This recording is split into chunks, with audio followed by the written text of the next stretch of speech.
હવામાન વિભાગની આગાહી વચ્ચે સુરત સહિત સમગ્ર દક્ષિણ ગુજરાત નૌકાઈ ડેમના કેચમેન્ટ વિસ્તારમાં ભારે વરસાદ પડી રહ્યો છે, જેને લઈને તાપી નદીમાં નવા નીર આવતા કોઝવેની સપાટી વધતા વાહન વ્યવહાર માટે કોઝવે ફરી બંધ કરી દેવામાં આવ્યો છે. સુરત સહિત સમગ્ર દક્ષિણ ગુજરાત અને રાજ્યભરમાં મેઘમહેર થઈ રહી છે, તો સુરત સાથે તાપી નદીના ઉપરવાસમાં નૌકાઈ ડેમના કેચમેન્ટ વિસ્તારમાં પણ ભારે વરસાદ થઈ રહ્યો છે, જેને લઈને તાપી નદીમાં નવા નીર આવી રહ્યા છે. છેલ્લા કેટલાક દિવસથી વરસાદે આરંભ લીધો હતો, પરંતુ ઉપરવાસમાં પડી રહેલા ભારે વરસાદને કારણે નૌકાઈ ડેમમાં ઉપરવાસમાંથી 5,83,721 ક્યુસેક પાણી આવી રહ્યું છે. 2 દિવસમાં ડેમની સપાટીમાં 3 ફૂટ જેટલો વધારો પણ થયો છે.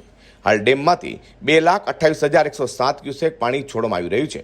છેલ્લા 24 કલાકમાં નૌકાઈ ડેમની સપાટીમાં વધારા સાથે આજે 341.4 ફૂટ પહોંચવા પામી છે. ઉકાઈ ડેમમાં પાણીનો આવરો થતાં તાપી નદીમાં પાણી છોડાતા સુરતમાં આવેલા વિયરકમ કોઝવેની સપાટીમાં પણ વધારો થયો છે, જેને લઈને વિયરકમ કોઝવે વાહન વ્યવહાર લોકોને અવરજવર માટે બંધ કરાયો છે. હાલ વિયરકમ કોઝવેની સપાટી 5.95 મીટર છે, તો સુરતમાં ઝરમર વરસાદ પણ પડી રહ્યો છે. અઝર કુર્સી સાથે પ્રકાશવાળા.